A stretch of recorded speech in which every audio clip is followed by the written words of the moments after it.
Assalamualaikum warahmatullahi wabarakatuh. Oke, jadi di sini kita dari kelompok 3 pelajaran PAI dari gurunya Pak Wahyu dan Sekolah SMP Al-Wajid. Jadi di sini kita topik pembahasannya akan tentang mengenai dinasti Bani Fatimiyah. Oke, jadi kita perkenalan dulu untuk saling mengenal sama. Di sini nama saya Nugra, Nama saya Adrian. Oke, jadi untuk mempersingkat beberapa waktu kita akan coba panggil ininya ya, yang menjawabnya kita sambut aja. Rian. Gali. Baik, assalamualaikum warahmatullahi wabarakatuh. Hamdan wa syukran lillah wa salam wa ala rasulillah amma ba'd. Baik, di sini saya akan menjadi narasumber bersama Gali dan akan menjawab pertanyaan dari podcast yaitu Angga dan Adrian. Oke, sebelum kita sesi tanya jawab, kalian boleh minum dulu itu yang kita udah sediain itu mahal itu. Baik, terima kasih.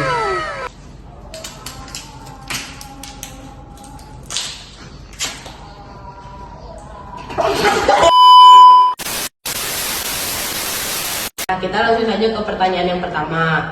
Kapan dan di mana dinasti Fatimiyah berdiri? Nah, jadi dinasti Fatimiyah berdiri pada 909 Masehi. Didirikan Pada 909 Masehi di Tunisia, lalu berhijrah ke Mesir. Itu juga menjadi salah satu kerajaan muslim yang memiliki teknologi pertama di dunia. Oke, kita langsung aja lanjut ke pertanyaan kedua, yaitu apa aliran keagamaan yang dianut oleh dinasti Fatimiyah? Oke, tentu saja Islam. Karena dinasti Fatimiyah juga walaupun dari Tunisia, walaupun dinasti dia dari Tunisia, dia itu tetap masuknya ke Muslim atau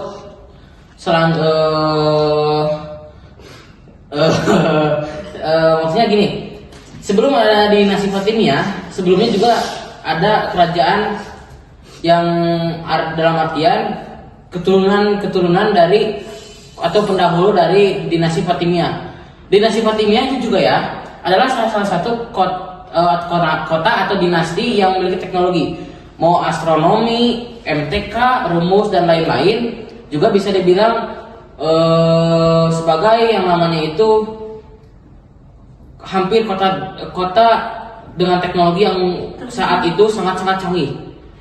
Ada satu perpustakaan yang dibakar oleh bangsa Persia saat dulu di sekitaran dinasti, yang perpustakaannya itu bisa dibilang yaitu perpustakaan dengan tingkat ilmu tertinggi, sampai astronomi juga tercipta dari sana.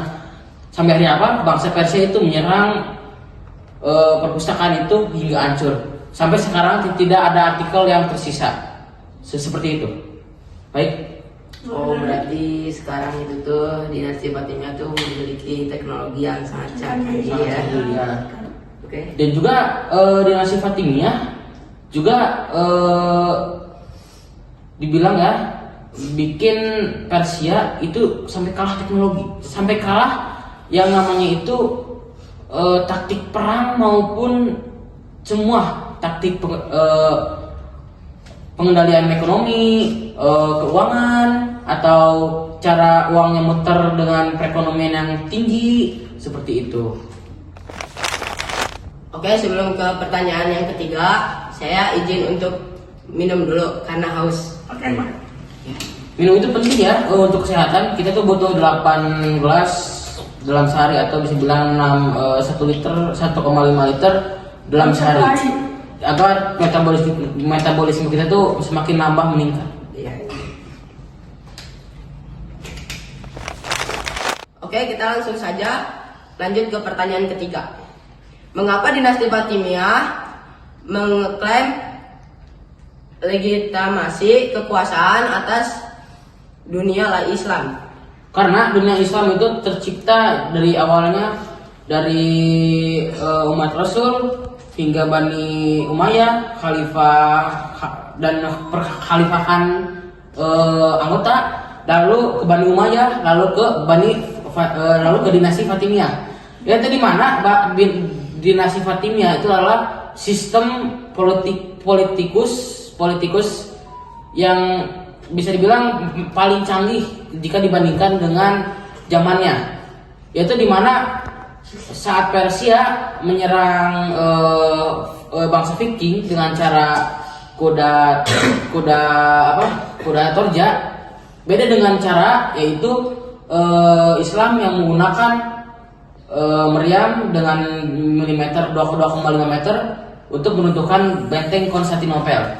Begitu. Jadi bangsa Fatimiyah ini menguasai strategi militer, perekonomian, politik, dan pengetahuan IPA yang begitu tinggi. Bahkan dalam sejarahnya dahulu Islam adalah menjadi negara berkedaulatan yang paling canggih dan paling pintar.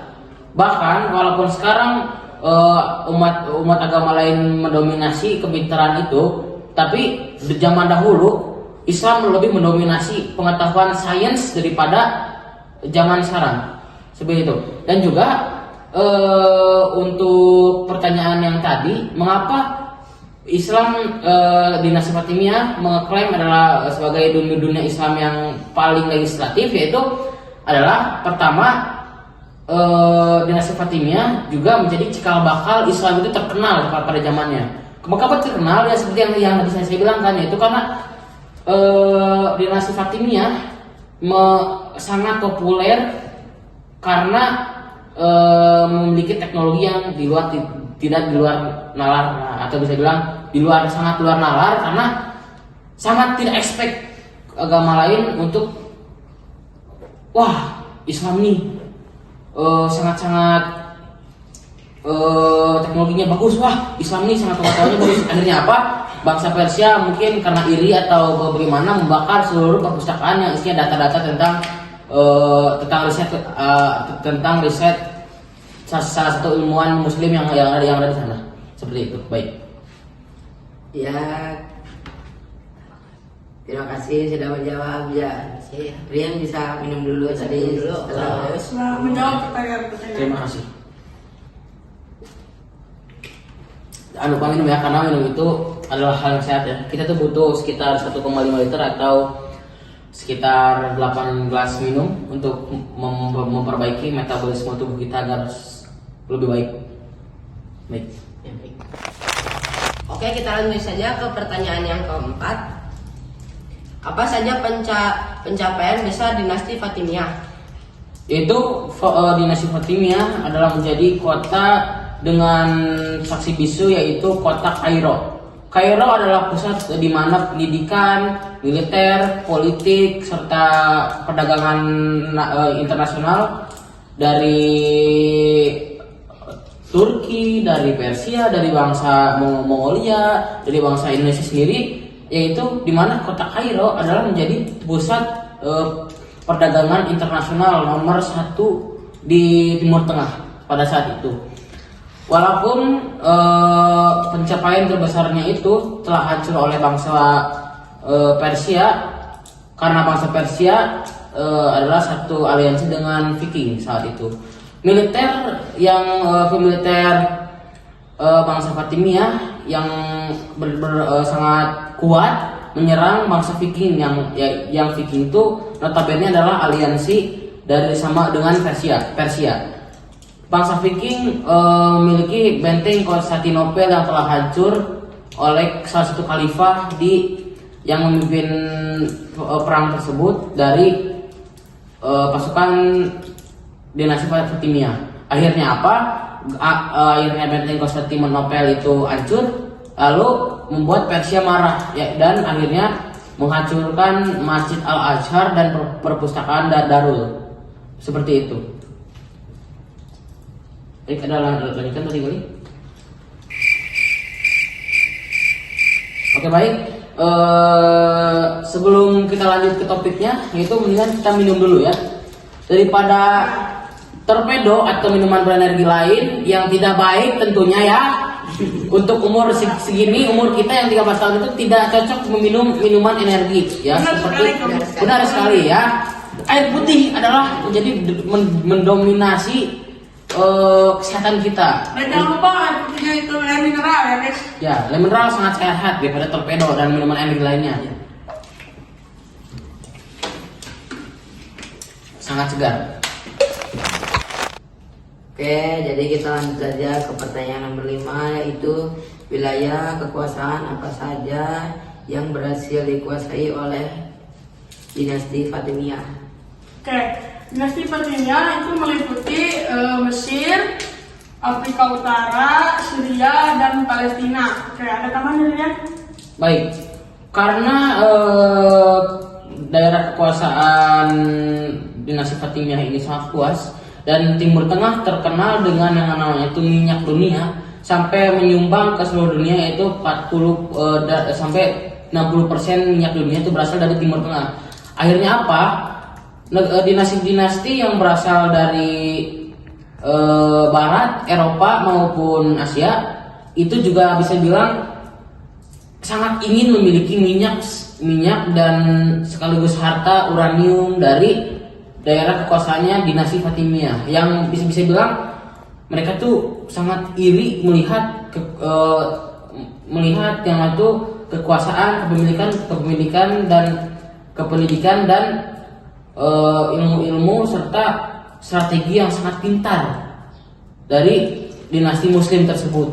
Yang bisa bilang tahun sekarang 2025 Islam disangka negara teroris, padahal dahulu Timur Tengah adalah milik Islam seperti sejarahnya. Walaupun sekarang negara Amerika yang tahun sekarang yang sudah modern ingin sekali memiliki negara atau bagian negara di Amerika di Timur Tengah karena ingin menguasai minyak. Afghanistan difitnah, Palestina difitnah, Iran, Irak difitnah. Dengan ada saja alasannya fitnahnya.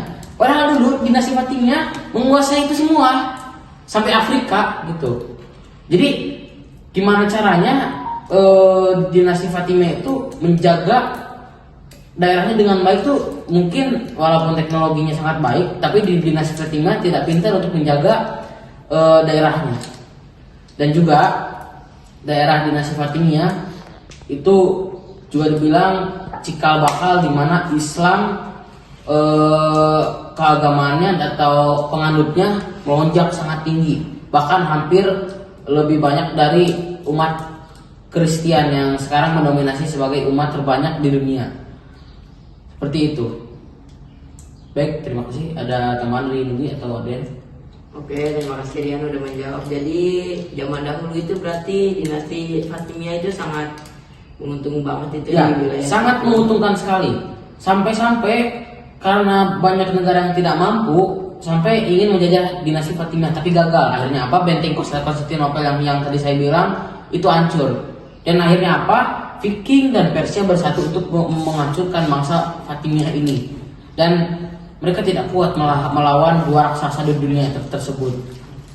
Baik, terima kasih Rian. Oke, kita langsung saja ke pertanyaan yang ke-6. Apa penyebab kemunduran dan keruntuhan dinasti Fatimiyah?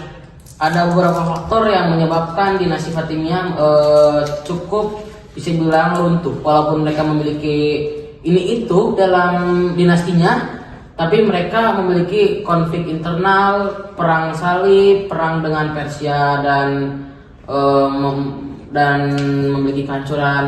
Dan salah satu jantung di negaranya yaitu perpustakaan Darul, serta juga bisa bilang karena itu dinasti Fatimiyah itu sangat sedih ya, saya juga, yaitu diruntuhkan oleh Salahuddin Al-Ayyubi. Oke, ada pertanyaan selanjutnya. Oke, untuk mempersingkat waktu kita langsung skip aja ke nomor 7, ke pertanyaan ke-7, yaitu siapa yang menggulingkan dinasti Fatimiyah dan mendirikan dinasti baru. Sebelumnya yaitu dinasti Fatimiyah juga seperti yang saya bilang memiliki konflik internal ya. Akhirnya mungkin karena kepemimpinannya juga sudah muak atau sudah tidak tahan dengan tekanan dari barat, dari timur, yaitu digulingkan oleh Salahuddin Al-Ayyubi. Baik, ada tambahan dari Gali? Cukup segitu saja, kita kembalikan kepada Nugi dan Adrian. Oke, kita sebelum penutupan kita boleh minum dulu ya. Kita ini minum lagi. Syarat Syarat lagi. ini syarat. Ya. Aus. Oh Tuhan.